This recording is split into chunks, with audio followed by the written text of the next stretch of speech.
Vendredi 15 juillet 2022, Madame, Mesdemoiselles et Messieurs, bonjour et merci de prendre le rendez-vous sur Royal TV Bénin pour votre émission Opinion de ce vendredi. Ils sont bien évidemment bien assis, bien présents dans ce studio. Eric Kouchikor, bonjour. Bonjour, Enoch Monsino. Donna Arouaïmon qui nous revient tout droit du Sénégal. Bonjour, Donna. Bonjour, Enoch Monsino. Bonne arrivée. C'est un plaisir de me retrouver. Merci à vous.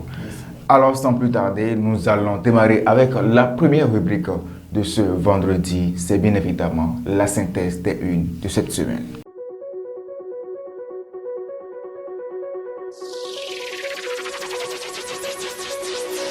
Mesdames, Messieurs, amis internautes de Royal TV Bénin, salut et bienvenue dans la synthèse des unes des journaux parus dans la semaine du lundi 11 au vendredi 15 juillet 2022. Commençons cette synthèse par le quotidien, le leader du jour de Olivier Queno qui titre en manchette. Après l'approbation du PTA de l'INF par le Conseil des ministres, Claudine Appoint-Prudencio dévoile les grands axes de ses actions prioritaires. C'est à lire dans les colonnes du quotidien. Le leader du jour de Olivier Queno dans sa parution du lundi 11 juillet 2022. L'audace info de Romuald Alingo revient sur le même sujet en titrant en manchette. Après l'approbation du plan de travail annuel 2022 de l'Institut national de femmes par le Conseil des ministres, Prudencio dévoile ses actions phares. Le Béninois libéré de Aboubakar Takou revient aussi sur le même sujet en titrant immense projet de promotion de la femme par l'Institut national de femmes. Le oui de talent à Prudencio. Le mot de reconnaissance de la présidente à l'endroit du gouvernement. Mardi 12 juillet 2022, Daibi Info, législative de 2023. Les sécu de Décombé en colère contre les députés de la 6e circonscription électorale. La couronne info à présent, après le rappel de l'histoire sur la statue de l'Amazone. Talon reçoit un autre coup de botte de la part de Azanaï. C'est à lire dans les colonnes du quotidien. La couronne info dans sa parution du mardi 12 juillet 2022. Mercredi 13 juillet 2022. L'investigateur Cour constitutionnelle Djogbenou démissionne le lendemain de son tête-à-tête avec Talon. C'est à lire dans les colonnes du quotidien. L'investigateur dans sa parution du mercredi 13 juillet 2022. Daibi Info. Insécurité sur l'as Boycon-Serouet. Un groupe d'individus sème la terreur. Nouvelle mutation. Joseph Djogbenou démissionne de la Cour. Ce que dit la loi organique votée en juin 2022 à l'Assemblée nationale sur sa succession. À présent, nous sommes avec le quotidien La Primeur de Adam Wettenon. Coup de tonnerre à la Cour constitutionnelle. Djogbenou démissionne. Les cartes politiques brouillées interrogent le journal. Les vraies raisons du départ connues ce mercredi. Jeudi 14 juillet 2022. La couronne info. Baccalauréat session de juin 2022. 59% de taux de réussite sur le plan national. Une baisse de 5,42% par rapport à l'année dernière. C'est à lire dans les colonnes du quotidien La Couronne Info dans sa parution du jeudi 14 juillet 2022. Dabarou, séquestré dans sa résidence, Boniyaï retire sa plainte contre l'État béninois. Vendredi 15 juillet 2022. 10 lois votées au compteur de la première session ordinaire de l'année 2022 à l'Assemblée nationale. Une mission abondante pour Louis Vlavonou et la 8e législature. C'est allé dans les colonnes du quotidien. Le leader du jour de Olivier Queno dans sa parution du vendredi 15 juillet 2022. Nord-Sud quotidien pour finir cette synthèse. Football béninois. Deschacus, l'erreur. C'est allé dans les colonnes du quotidien. Nord-Sud quotidien dans sa parution du vendredi 15 juillet 2022. Amis internes de Royal TV Bénin, c'est la fin de cette synthèse des canards parus dans la semaine du lundi 11 au vendredi 15 juillet 2022. Merci de l'avoir suivi et à vendredi prochain pour un nouveau numéro.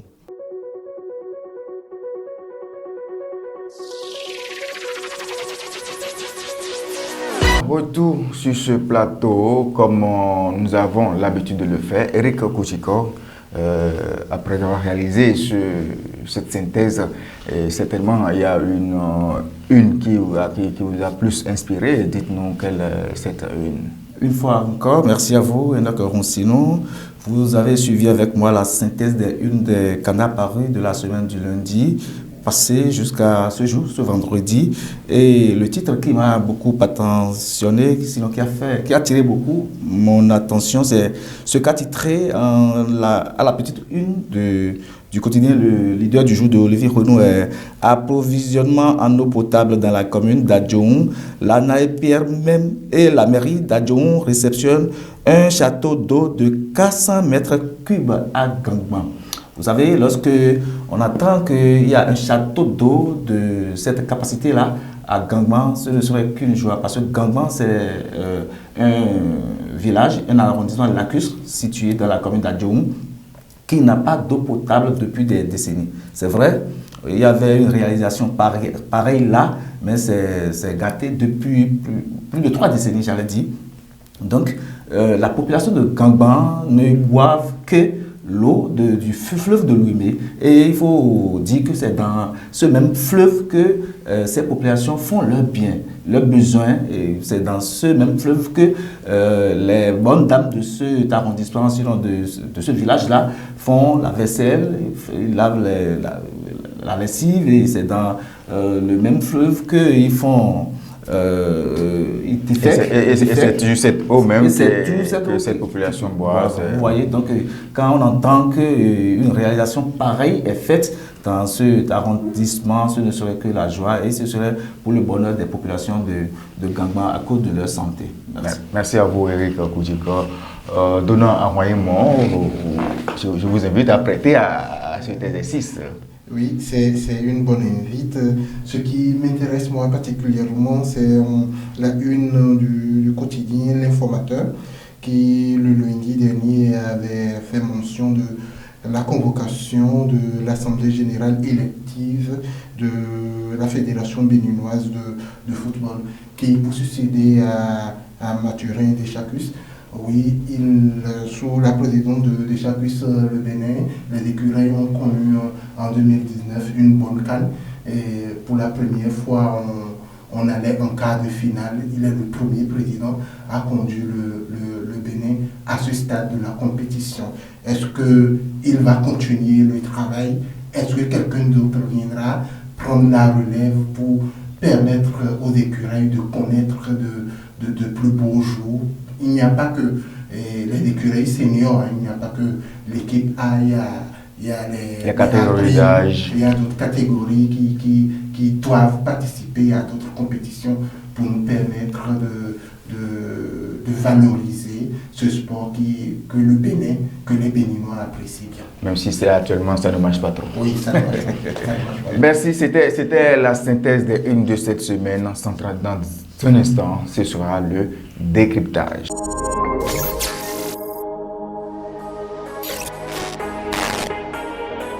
Retour à nouveau sur ce plateau.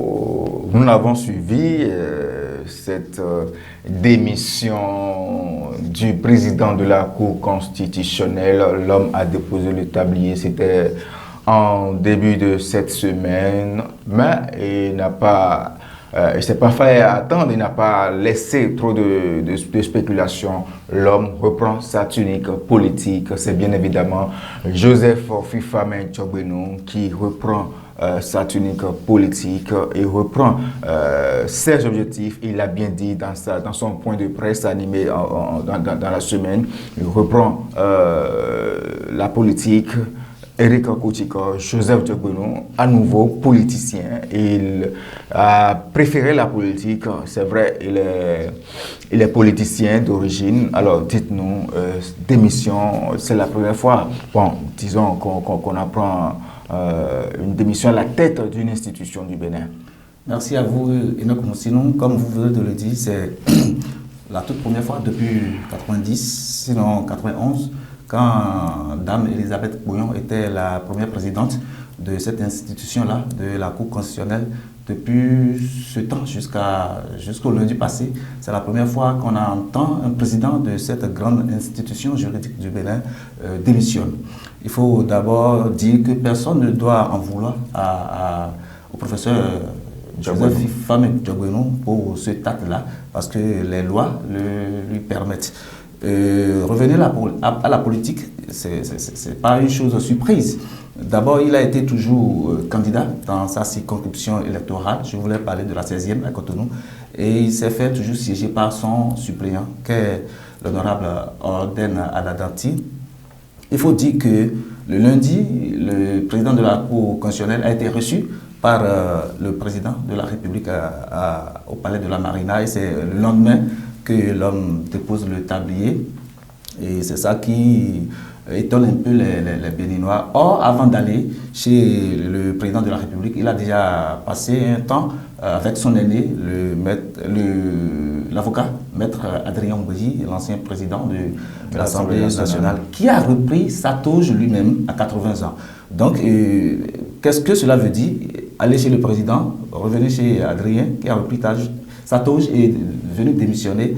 Donc, est-ce que ce n'est pas un jeu? Personne ne peut le dire. Donc, dans sa déclaration, il a dit qu'il a rejoint sa formation politique qui est l'Union progressiste. Et il dit qu'il est prêt à toutes les élections, que ce parti-là veut qu'il participe. Donc, c'est la preuve que l'homme ne veut pas abandonner la politique. Donc, il veut évoluer. Il a toujours remarqué, sinon, ses premiers amours à la chose politique. Donc, c'est un peu ça, on ne peut pas en vouloir. Merci à vous, Eric Kouchiko. Donnant à Rouen, dites-nous, est-ce que ce n'est pas déjà le dauphinat du président Patrice Talon qui se révèle peu à peu au peuple béninois? La périodicité de l'acte, la périodicité de la démission de Diogbenou, qui est un animal politique comme on n'en a jamais connu au Bénin. Oui, sans doute, l'homme a pris par l'Assemblée nationale, il a pris par le ministère de la Justice, il a pris par la Cour constitutionnelle et il démissionne aujourd'hui. C'est vrai que les Béninois ne sont pas habitués à de tels actes. Eric le disait, depuis Boyon, depuis Olo, depuis Doussou, on n'a jamais connu de démission à la Cour constitutionnelle. Et pas que les Béninois ne démissionnent pas. Mais maintenant, si Diogbenou décide, c'est lui seul qui pourra nous évoquer les raisons de sa démission. Mais en analysant, il y a des élections législatives qui s'approchent. Il a dit qu'il retourne dans sa famille politique. Donc, si on analyse ces mots, c'est qu'il est candidat. Et il n'ira pas à l'Assemblée nationale. Et bien évidemment, il a dit qu'il est candidat à tout. S'il allait à l'Assemblée nationale, connaissant le professeur Diogbenou, il ne sera pas un simple député. Bon, on ne sait pas le rôle qu'il jouerait là-bas. On sait que Diogbenou a apporté ce plus à la politique que les intellectuels n'avaient pas. La capacité de calculer d'avance le coût. Et là, son coût, est-ce qu'il va à l'Assemblée nationale? Est-ce qu'il va succéder au président Patrice Talon en 2026? On ne saurait le dire, bien que les gens voient plutôt le ministre des Finances comme légitime. Un probable candidat à l'association de Patrice Talon. Talon, Wadaï et Diogbenou, c'est la même famille politique. On saura avec le temps qui va succéder à Patrice Talon, qui a l'habitude de nous surprendre. Est-ce que vous ne voyez pas ce retour dans sa famille politique qui est l'Union progressiste? Certainement, il y a d'autres qui étaient là, qui nourrissaient des ambitions. Est-ce que le retour de Joseph Diogbenou ne va pas créer un soi-disant cataclysme au niveau de l'Union progressiste, vu les ambitions des uns et des autres? La question aurait sa taille si Diogbenou avait quitté la politique. Diogbenou a toujours été dans l'arène politique. Donc, ceux qui étaient là savaient le poids lourd que représentait Diogbenou. Donc, il revient, ce n'est pas comme s'il avait quitté. C'est vrai que ses activités à la Cour constitutionnelle l'ont éloigné un peu de sa présence continuelle parmi eux, mais ce n'est pas comme s'il avait quitté. Donc, cataclysme, c'est ceux qui ne l'avaient pas vu venir qui seront surpris.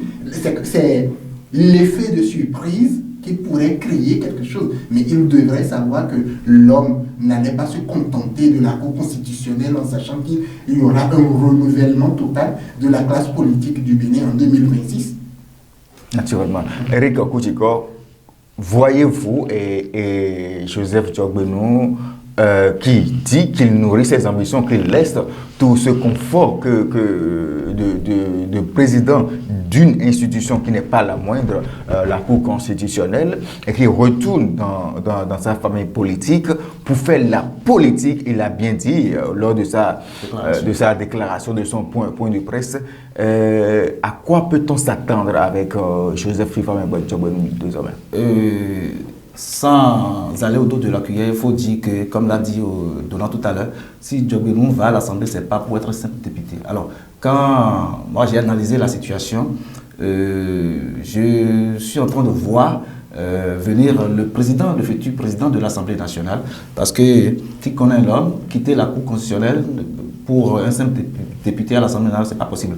Donc si éventuellement sa formation politique arrive à réunir la majorité des sièges à l'Assemblée nationale, Diogbenou serait d'office le président de l'Assemblée nationale pour être la deuxième personnalité du pays. Parce que vous voyez, on ne peut pas comparer l'Assemblée nationale et la Cour constitutionnelle. C'est deux choses. C'est vrai que c'est des institutions différentes, mais l'Assemblée nationale, c'est le rôle de la politique. Voilà. Il a la possibilité de faire face à la population, d'être en contact avec la population. Et s'il arrive que le président de la République prend un congé ou une vacance, je crois que c'est le président de l'Assemblée nationale qui... Non, tout a changé, tout a changé. C'est la vice-présidente. La vice-présidente. Ça, c'est l'ancien code. Ça, c'est l'ancien code. Mais de toute façon, le président de l'Assemblée nationale est la deuxième personnalité du pays. Maintenant, l'autre chose, il faut dire que c'est vrai que 2026, c'est encore loin. Si Diogbenou prétend d'être le dauphin de Patrice Talon, il devait aussi attendre un peu à la Cour constitutionnelle parce que son mandat doit prendre fin en juin 2023. Alors, dire en même temps qu'il est le dauphin de Patrice Talon, bon, moi, je ne sais pas, seulement que nous ne sommes pas dans le secret des dieux, ne faisons que des spéculations. C'est vrai que peut-être après 2023, quand il sera peut-être président de la République, de l'Assemblée nationale, autant pour moi. Et vous le voyez déjà, président de la République. Ça, bon, en fait, c'est ce que la majorité des Béninois voient. Donc, si en 2026, il peut quitter le poste du président de l'Assemblée nationale pour être le candidat aux élections présidentielles, rien ne peut l'empêcher. Donnant à Royan, pour être président, tout se prépare. Est-ce que ce n'est pas, comme on le dit, cet adage qui va loin, ménage sa monture, est-ce que ce n'est pas fort de cet adage que Diogbenou veut reprendre la politique? Mais je venais de lui dire, Diogbenou n'a jamais quitté la politique. Et est-ce que Diogbenou est présidentiel? Si il arrivait, et je m'en vais préciser à Eric qu'en 2026, il y aura à la fois des élections à l'Assemblée nationale. Les élections générales. Et ce sont des élections générales. Et si Diogbenou devenait président de la République du Bénin, c'est une spéculation. Il sera le premier homme politique réellement connu du grand public qui deviendrait président. On n'en a jamais connu. Ça, c'est vrai. Et donc, connaissant l'homme, moi je l'ai vu venir depuis fort longtemps, quand il était dans la société civile. Je le disais depuis, celui-là, il vient pour gouverner le Bénin. Et les actes qu'il pose aujourd'hui me donnent pour l'instant raison. Maintenant, je ne suis pas dans l'agenda politique de Diogbenou. Est-ce qu'il a quitté la Cour constitutionnelle pour se retrouver à la Marina? Est-ce qu'il a quitté la Cour constitutionnelle parce que les charges qu'il a là-bas le dépassaient? Ou peut-être qu'il a quitté la Cour constitutionnelle simplement pour retourner à la faculté, pour retourner enseigner. N'oubliez pas, il est professeur de droit. Et donc, on ne sait pas d'abord là où Diogbenou va nous conduire. Non, mais il a dit lors de son point de presse, l'ambition, c'est de reprendre, d'être au contact de la population, faire la politique, rentrer dans les débats politiques. L'homme l'a dit. On peut faire la politique. Mais en tant que président d'institution, l'homme n'avait plus la possibilité, vous et nous, de l'appeler, de dire, monsieur le président, nous avons besoin de vous accorder une interview ou de faire un entretien avec vous. Il était isolé. Maintenant, il est apte. Vous l'appelez, peut-être il serait disponible pour un entretien avec vous. Et donc, on peut faire la politique sans aller à l'Assemblée nationale. Ce n'est pas ce statut seul qui permet de faire la politique. Non. Être en contact avec le peuple ne veut pas dire avoir un statut électif. Donc, je connais l'homme. Lui, il ira à l'Assemblée nationale. Ça, je le dis. Et il n'y va pas pour rester à la coubette des autres. Je le sais aussi. Donc, attendons de voir d'abord. Et d'ailleurs, Djogbenou peut décider d'aller à l'Assemblée nationale et le peuple ne va pas le suivre. Voilà. C'est aussi possible. Ça, c'est un autre paramètre. Mais est-ce que Djogbenou peut ne pas être élu? Je ne pense pas. J'en doute très fort. Je ne pense pas. Je ne pense pas. Qui va l'en empêcher? C'est bien. Djogbenou revient. C'est une bonne nouvelle pour sa formation, surtout sa formation politique. Et pour l'animation de la vie politique. Nous connaissons l'homme pour son intégrité, pour son franc-parler, son dynamisme. Nous attendons de retrouver Joseph Djogbenou. Vous l'avez vu lors de sa conférence de presse, il était détendu et c'est l'homme politique. Mais la question que nous nous posons, qui pour le remplacer à la Cour constitutionnelle? Bon, les supputations vont bon train. D'aucuns disent Maître Adrien Mbedi qui a repris sa touche. Est-ce que c'est à dessein ou bien... Bon, nous, grand public, on ne peut que lire les faits que nous avons actuellement. Nous ne sommes pas dans le secret des dieux. Qu'est-ce que Adrien Mbedi peut apporter à la Cour constitutionnelle? Est-ce qu'il n'est pas temps, je m'excuse, est-ce qu'il n'est pas temps que l'homme aille à la retraite? Il a tant vécu, il a tant donné à ce pays. Est-ce qu'il a passé tout ce temps sans former la relève? Si pour moi, et Maître Adrien Mbedi se retrouve à la Cour constitutionnelle aujourd'hui, ce serait un échec pour la République tout entière. Cela voudra dire que Maître Adrien Mbedi est dans la politique depuis tant d'années, est dans l'œuvre constitutionnelle depuis tant d'années, et qu'il ne peut pas nous désigner quelqu'un... Mais sur ce plan, c'est personnel, c'est contenu, c'est vrai que ce soit une désignation purement politique, mais l'homme a les facultés qu'il faut pour être président de la... Justement, donc pour être président d'une telle institution, il faut quelqu'un d'une bonne expérience quand même. N'oubliez pas le balayage total que nous avons connu en 2019 pour l'Assemblée nationale. L'Assemblée nationale a été renouvelée, il n'y a que des jeunes, il n'y a que des acteurs nouveaux. Mais n'empêche, il y a les anciens, qui demeurent toujours députés. De ce renouvellement de la classe sociale, pas de la classe politique béninoise. Et que Maître Adrien me dit, non, l'homme il est immense, c'est un gisement pour la loi. On le sait, c'est un gisement. Comme il le disait à l'Assemblée, c'est la dictature des tests. Si le Bénin va à mettre un savant, un sage, voilà. Mais ce serait un échec quant au renouvellement de la classe politique, quant au renouvellement de la classe sociale. Vous auriez préféré qui peut-être? Un jeune, mais on ne manque pas de personnes qui maîtrisent les textes au Bénin. Justement, mais est-ce que cette personne a cette expérience? Ce n'est pas là, ce n'est pas que le baraka, mais il faut l'expérience. Ce n'est pas un poste facile à gérer quand même.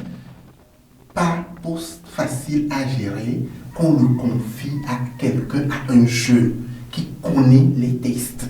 Il va apprendre. Écoutez, si nous continuons à évoluer comme cela, à confier nos grandes maisons, nos grandes institutions Constitution à des personnes... À la Cour constitutionnelle, on les appelle les sages. Donc, nous avons besoin des sages et Maître Adrien Mbedji en est Eric Okouchiko. Merci à vous. Et merci à vous, donnant Eric Okouchiko. Ce n'est que des spéculations. Si par hasard, pas extraordinaire, Maître, qui pouvait remplacer Joseph Fifaren-Diagbeno? La reprise de la touche par le Maître Adrien Mbedji peut en dire non. Mais, comme l'a dit Donald, d'abord, n'oubliez pas, Adrien Mbedji a un passé. Donc, le président Patrice Talon, connaissant bien le Bénin, le pays, est-ce qu'il va confier ce poste-là à son aîné, Adrien Mbedji? C'est pas au président de la République de nommer. Nous sommes d'accord. Il faut le proposer d'abord. Il faut le proposer. Voilà. Et c'est l'Assemblée nationale qui désigne. C'est l'Assemblée nationale et non le président de la République. Non, le président, parmi les membres, le président de la République a sa part et l'Assemblée a sa part. Juste là, c'est le démissionnaire, c'est l'Assemblée nationale qui l'avait proposé. Voilà, l'Assemblée peut proposer Mbedji. Mais est-ce que ça va donner, comme l'a dit Donald, est-ce que ça va donner? Il n'y a pas quelqu'un d'autre là. Moi, je suis en train de voir venir la dame de la Haute Cour de justice, Madame Zizinoué de Dravo. Je suis en train de la voir venir à la tête de cette institution. Mbedji peut être membre de ça. C'est votre avis. C'est mon avis et c'est à travers les analyses que j'ai faites. Donc ça peut passer comme ça. Parce que la dame, elle est d'abord membre parmi les 7 de la Cour constitutionnelle avant d'être présidente ici. En tout cas, les jours à venir, l'âge de Mbedji ne lui permet plus de faire les va-et-vient. Qui vous a dit ça? Est-ce qu'il vous l'a dit? Est-ce qu'il vous a informé que... Non, n'allons pas sur ce terrain. Merci à vous, Eric Okouchiko. Merci à vous, Eric Okouchiko. Il faut former les jeunes. Je n'en discrimine pas. Les jeunes qui ont le diplôme, qui connaissent le droit. Merci à vous, Eric Okouchiko. Nous allons poursuivre cette émission. Nous allons parler de Boni Yayi qui a retiré sa plainte devant la Cour de justice de la CEDEAO pour ses 52 jours passés chez lui lors des élections législatives, Eric Okouchiko. Il est juste de rappeler qu'après les législatives de 2019, il y avait des échauffourées et Boni Yayi a été mise en demeure, en résidence surveillée dans sa propre maison pendant 52 jours. Après sa libération, l'ancien premier citoyen des Béninois a porté plainte contre l'État béninois à la Haute Cour de justice de la Commission économique des États de l'Afrique de l'Ouest. La Communauté économique des États de l'Afrique de l'Ouest, la CEDEAO. Donc la plainte était là depuis. Et puis le 22 septembre 2021, l'ancien président est allé rencontrer son successeur, le président Patrice Talon, au palais de la Marina. Et au cours de cette première rencontre, il a promis au président Talon de retirer sa plainte. Jusque-là, la plainte n'est pas retirée. Et c'est le jour où le procès devrait avoir lieu, le mercredi 13 juin 2022. C'est le jour-là que le président Boni Yayi a retiré sa plainte. Je ne sais pas s'il était dans les secrets de Dieu pour savoir la décision qui sera prise au cours de ce procès-là. Mais il a retiré la plainte là, je crois que c'est bon. Parce que lui, il a dit, il a été mis en résidence surveillée pour avoir voulu défendre le processus de la paix, la libération des détenus politiques, quoi encore. Pour les élections surtout inclusives. Oui, et le retour des exilés. Et c'est pour ces actes-là qu'il a été mis en résidence surveillée. Mais dit que je retire ma plainte contre l'État béninois, je crois que c'est une bonne chose. Et Yayi vient de démontrer une fois encore qu'il est homme de paix et il opte pour la cohésion nationale, que ce soit politique ou sociale. Donc c'est un acte à saluer. C'est ça qu'on appelle la marque des grands. Ça prouve vraiment que Yayi Boni porte tous les Béninois et le Bénin même dans son cœur. Boni Yayi qui retire sa plainte devant la CEDEAO, vous en pensez quoi? C'est un acte patriotique. C'est un acte fort et on s'en doutait puisque par deux fois déjà... il a rencontré le président Patrice Talon. Et continuer à porter l'évangile de la paix et amener son pays devant un tribunal. les deux actes ne sont pas du même diapason. Et du coup, moi j'apprécie vivement l'acte posé par Boni Yayi. J'espère que c'est dans un calendrier politique entre le successeur de Yayi, et entre Talon et Yayi, et que cela va permettre forcément la décrispation de l'atmosphère politique et sociale du pays. J'espère que nous aurons peut-être la libération de certains dont je tais le nom ici, bientôt comme récompense à cet acte qui aurait été posé. Non, disons que même déjà, avant ceux dont vous parlez, il y a d'autres qui sont libérés. Ce sont des menus frités. Ne dirons pas. Nous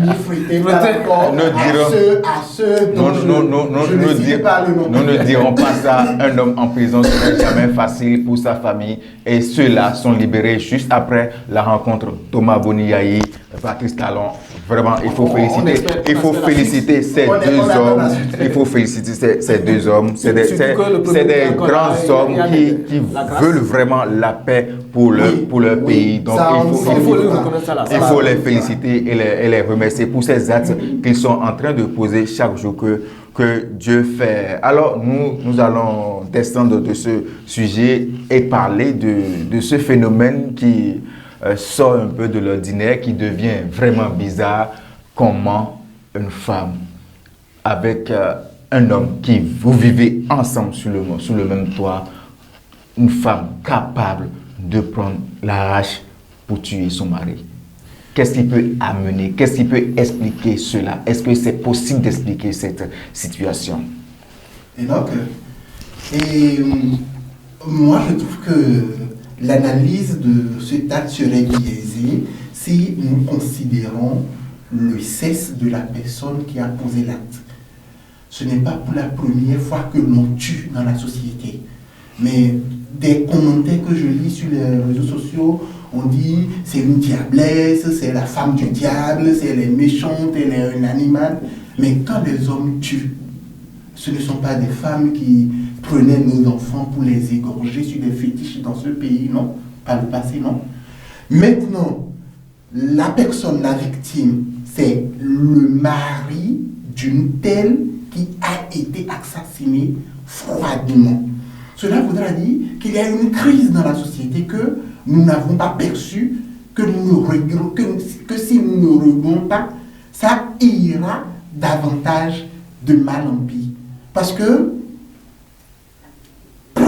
je ne parle pas de la femme qui a tué, je parle de l'humain qui a tué un autre humain froidement. C'est inhumain, c'est déshumanisant. Et il faut aller, pour moi, au-delà de la femme qui a tué, pour aller analyser les facteurs sociaux qui amènent un être à tenter à la vie d'un être B. C'est ce qui va nous permettre de mieux cerner le phénomène pour pouvoir proposer des solutions. Et l'université d'Abomey-Calavi, les universités du Bénin forment suffisamment de sociologues pour proposer des solutions à ce problème. Est-ce que nous ne sommes pas là? Est-ce que la jalousie extrême peut causer ce acte? La jalousie, c'est un fait humain. Hommes et femmes peuvent être jaloux. Je le dis parce que la jalousie, quand elle se manifeste sur la femme, ça prend toujours d'autres dimensions. Il est vrai que nous autres hommes, nous savons répudier, nous savons divorcer facilement, mais la femme ne laisse pas seulement son être pour un autre.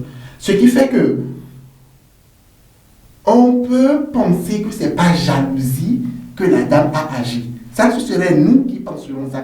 Nous ne savons pas les mines, les faits que le défunt a posés de A à Z qui ont amené finalement sa femme à agir de la sorte.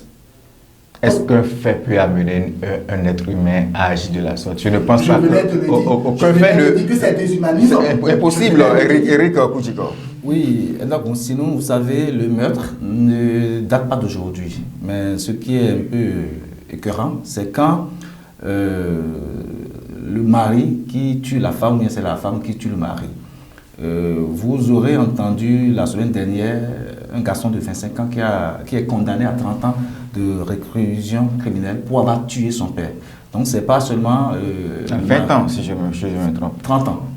Donc, quelle que soit l'année de condamnation. Donc, vous voyez, mais ce qui me gêne, c'est que c'est dans un foyer où les deux dorment ensemble depuis des années. Bon, Ils ont des enfants ensemble. Ils ont des enfants et c'est à cause de la jalousie qu'il faut prendre la hache pour tuer son mari. Je crois que c'est vrai, Donald disait tout à l'heure qu'il lit que les gens disent qu'elle est diabolique. C'est manque de patience qui crée tout ça là. Parce que au moment où il a fait et puis l'homme a arrêté de respirer, je crois qu'elle serait déjà dans un grand regret. Pourquoi j'ai fait ça encore? C'est vrai, c'est elle-même qui est allée se confier à la police, mais juste que sa garde à vue a été prolongée juste hier. Donc elle est encore au commissariat de la zone.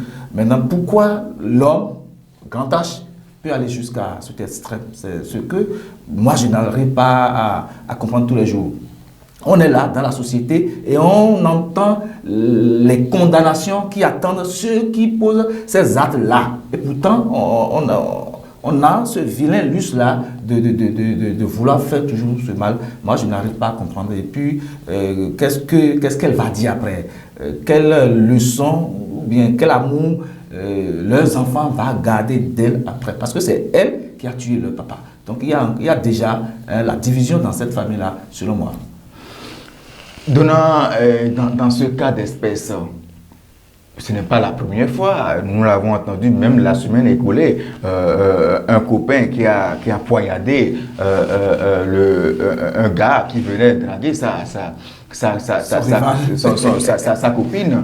Même en Côte d'Ivoire, quelqu'un qui est revenu de l'extérieur, et c'est le copain qui est là, qui poignarde celui qui est revenu de l'extérieur. Dans ce mini-mélo, que devons-nous faire à présent? Et donc, je venais de lui dire, notre société est en pleine mutation, et il faut que les éducateurs sociaux sachent qu'ils ont un rôle fort à jouer. Il faut mettre un point d'honneur à l'éducation. Sinon, un humain ne peut pas arracher la vie à son semblable aussi froidement. Ce n'est pas un accident. Elle a pris la hache, il lui a ôté la tête. La description de la scène est équivalente à un film d'horreur.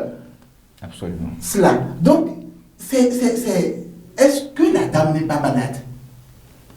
Est-ce que psychologiquement, elle est au point? Elle n'est pas atteinte.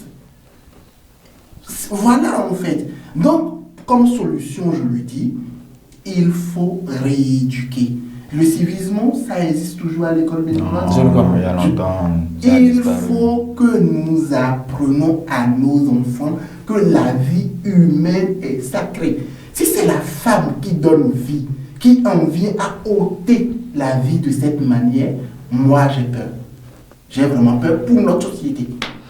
Espérons que de telles scènes ne se reproduisent ici et ailleurs, car c'est des scènes vraiment très horribles. Merci à vous, Donald Ahouaïmo, merci à Eric Koutiko. C'est fini pour le décryptage de ce vendredi. En attendant, cette virgule.